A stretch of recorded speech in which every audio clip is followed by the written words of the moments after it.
Hi, I'm Eric Marks. Over the past year, I've spent a lot of time thinking about how to make the creation and usage of smart contracts accessible to non-technical people. During my summer internship at MetaMask, I built a tool with the working title Dapp Grapher in an attempt to accomplish this. Please stick around after the demo to learn more about the future of this project and how you can contribute. I hope you enjoy it. So here's the main Dapp Grapher interface. It indicates that we're logged in using MetaMask, and for the purposes of this demo, we'll be deploying to the Ropsten test network. All contracts and dApps in Dapp Grapher are, as you may have guessed, represented as graphs on the main canvas right here. On the left is the resource menu, where you can select and interact with dApps and contracts. Dapp Grapher will come preloaded with a number of default contracts. Presently we have these three, and they're all based on the Open Sepal library. If I select a contract from the menu, I can deploy and interact with a single contract of that type, or otherwise interact with the deployed instances I have of that type. Right now there are no deployed instances, so that option is disabled. But I can select a constructor. I can deploy an instance of the contract. But for now, let's instead create and deploy a dApp. The first step to creating a dApp is to create a template, which we can then use to deploy multiple instances of the dApp over time. When you start the template creation process, you get a blank canvas with the exception of the account node right here, and its only output is the address of the current account. For the demo, we'll be creating a crowd sale, which consists of an ERC20 token and the crowd sale contract itself. So let's select and add the constructors of the standard crowd sale, and then the standard ERC20 token. Now you can see the input nodes on the left of both of these contracts are the constructor arguments. The crowd sale needs to be associated with a beneficiary wallet that the token sale funds are forwarded to, a token, and a token wallet to spend tokens from using the allowance function of the ERC20 token contract.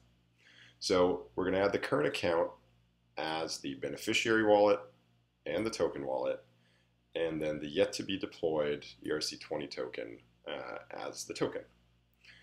And now, as you can see, this is a directed acyclic graph, which is useful and a requirement because the deployment workflow uses that graph in the back end to figure out the order of operations during deployment. And for right now, we're only deploying new contract instances, but in the future, you'll be able to call functions or grab the addresses of previously deployed contracts. So this will serve as our crowd sale template, so we're going to save that, and let's just call it standard crowd sale. And now that the template is saved, we can go to Dapps here again, find standard crowd sale, and deploy a new instance of it. So in this view, double-clicking on a constructor node opens up the form for entering constructor arguments for that contract. And for standard crowd sale, as you can see, the beneficiary wallet, token, and token wallet fields are disabled, and there's a text describing the values that these arguments will take on at the time of deployment, which for the beneficiary wallet and token wallet is the current account address, and for the token is a deployed contract address, which we happen to know is the standard ERC20 token contracts address. And the rate, which is to say the number of tokens you get per way, we have to enter manually, so let's just do 100 for that, and save these inputs, and then open up the standard ERC20 constructor form. Let's call our token demobucks. Give it 2 decimals and a supply of 100 million. So we're going to save those inputs. And now we can deploy this instance using deploy Dapp up here. And we are going to let's call it the demo crowd sale, so we can find it and identify it once it's been deployed, and hit deploy. So immediately MetaMask pops up and asks us to confirm the first transaction, which we will do. It's also telling us that we're currently trying to deploy contract 1 of 2 of the demo crowd sale, and that contract is the standard ERC20 token contract. Hopefully the Ropsten gods are kind to us. If you notice any skips or weirdness, it's because I've cut out the waiting time while the transaction is confirmed. But it was quick, so now it managed to deploy that, and now we're trying to deploy contract 2 of 2, standard crowd sale. So we'll of course confirm that as well. And once that contract is deployed, the deployment process will be complete. All of our contracts will be live. However, for a crowd sale, we still have to tell the token that we're okay with the crowd sale contract spending tokens on our behalf, like I mentioned earlier, using the approve function of the standard ERC20 token. And there we go. So we see that the Dapp deployment is successful.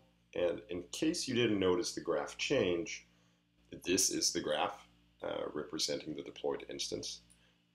And if I switch back to deploying a new version of it, you see that the output nodes here say deployed address. And if I change to the deployed version, we get the actual addresses of these contracts on the output nodes instead. So now, first of all, we have to call this approve function. So I'm going to open standard crowd sale and copy the deployed address. Then I'm going to open standard ERC20, select the approve function, paste in the spender. Let's allow it to spend half of our tokens, which is 50 million token units, which is also half of the total supply. And we're going to go ahead and confirm that. As we can see, MetaMask knows that we're calling the approve function. And once that transaction is confirmed, we're done. Our crowd sale is live, and you can go spend your hard-earned test ether on it right now if you feel so inclined. And that's that.